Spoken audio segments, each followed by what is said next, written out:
इस्लाम में 7 आसमान और 7 जमीन का जिक्र कुरान और हदीस में कई बार आया है। यह एक गहरा और रहस्यमय विषय है जो इस्लामी मान्यताओं में ब्रह्मांड की रचना और उसके स्तरों से जुड़ा है। इस्लाम में 7 जमीन और 7 आसमान का रहस्य। कुरान की नज़र में अल्लाह ताला कुरान में फरमाता है, अल्लाह ही है जिसने 7 आसमान बनाए और जमीन की तरह उतनी ही जमीनें भी। सूरत अतलाक आयत 12। इस आयत में 7 आसमान और 7 जमीनें का जिक्र किया गया है।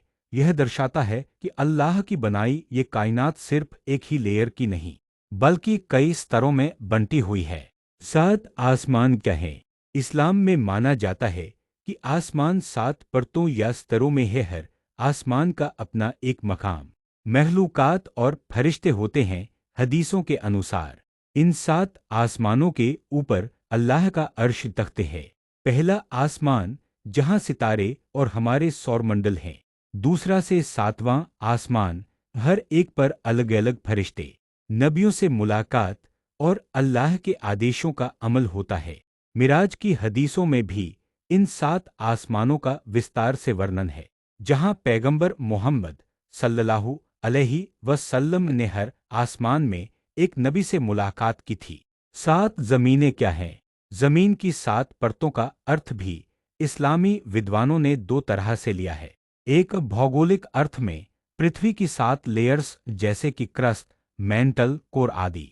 2 आध्यात्मिक या रहस्यमयी अर्थ में 7 अलग अलग जमीनें जैसे कि अलग दुनिया या लोक जिनमें जिन्नात, फरिश्ते या दूसरी मखलूकात रह सकती हैं।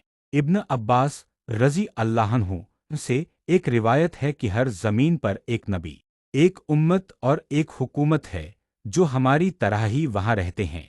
इस रहस्य का मकसद क्या है? इन 7 आसमान और जमीनों की हकीकत इंसान को अल्लाह की कुदरत और इल्म की विशालता का एहसास दिलाती है। यह हमें याद दिलाती है कि हम एक बहुत बड़े निज़ाम का सिर्फ एक हिस्सा हैं। सुब्हानल्लाहि व बिहम्दिही सुब्हानल्लाहिल अज़ीम।